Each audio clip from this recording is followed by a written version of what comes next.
do you go about getting people, instead of sending them to eBay, how do they think, okay, let me send it to Courtyard instead? I think part of the way you do that is just when someone comes onto the platform for the first time, there is kind of like an onboarding flow. So literally all they have to do is tell us what they're sending in the most basic way possible, like how many cards, what's the value. But Another thing I wanted to ask you was, so you mentioned it a little bit earlier, um, which is like in Courtyard getting its own individual tile.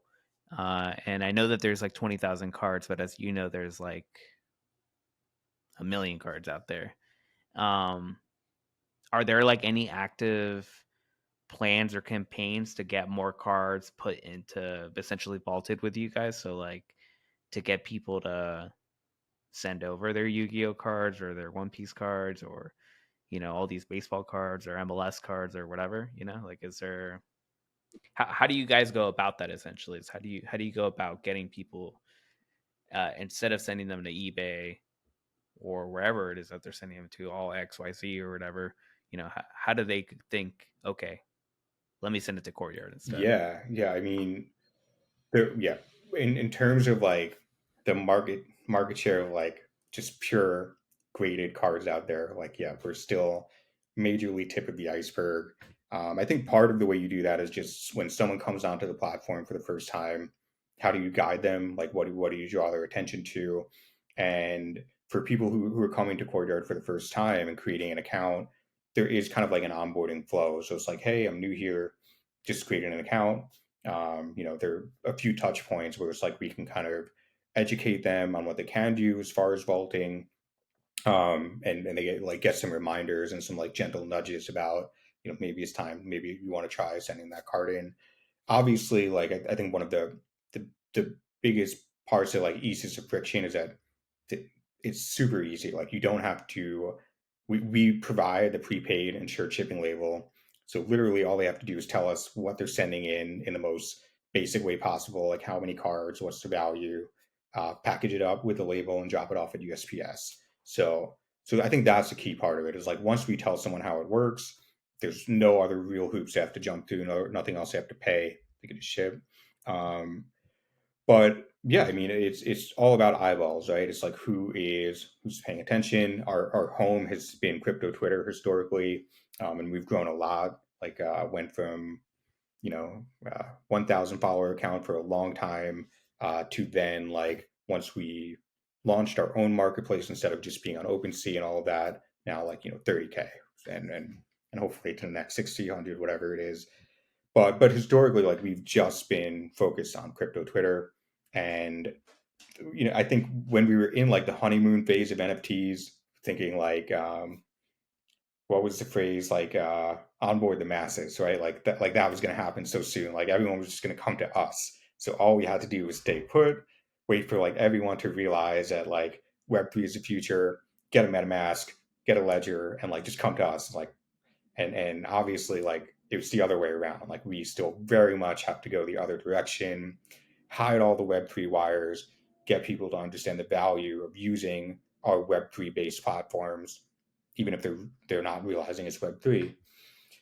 So more recently, like a lot of attention on places like Instagram, TikTok, which hopefully it's still around in a month. I don't know what it's doing with the ban, but a lot more attention there, a lot more discussions with like partners who are more like Web 2 players, because I think there's it's very hard to break through like in the world of cards. There's so much in terms of scams. Like there's like there are mystery box scams. There's like just fake card scams. There's like the eBay, buyers who like report a card as like scratch, like all this random BS. So, and it's just unfortunately like a space that has made people really wary with who they deal with, save for like some major players.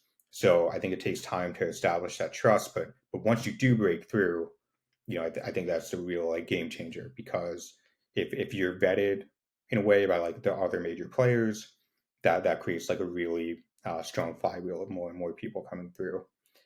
So a lot on the works on that front. But then of course, like I don't think we'll ever like lose the the roots of what made us, which is like the crypto space. That's why, like, more recently we've dipped into Farcaster, which I've been having a ton of fun on. We just launched, our vending machine as a Farcaster frame, which was really cool. Like the first iteration of like what we can do on Farcaster, and hopefully everyone watching this has used Farcaster, but if not, it's super cool. Um, I would say like a decentralized X alternative, where everyone is just like having the time of their lives right now. So we're checking out. Yeah, there's still people that are not on Farcaster, which is mind-boggling to me because I'm having an absolute blast on crypto right now because of it. And the frame is it's honestly one of my favorite. It's like one of my favorite frames. I have like as you saw, I have an operations mind, so I started building like a table, another Notion table, basically of my favorite frames and my favorite cast actions as well. And yeah, this vending machine is definitely it's up there, man. It actually feels like a vending machine now. So I know you guys had the vending machine before on your website, but like just that I mean, you know how it Yeah, is. It's like a little bit of friction and people are like, "Nah, I'm good." Like it clicking on this link and going to, Courtyard, the actual website to go participate in the vending machine, it was just a boundary too far or something. It was just a barrier too far for them. So with it being powered on a frame now is just I love it's it. amazing. It's like the best way to think of, for if you don't know it. It's like the mint page is like right in your feed. It's like scrolling Twitter Yeah. and being instead of like liking something, like you just press the mint button right then and there. And yeah, there's so much cool stuff being built on frames.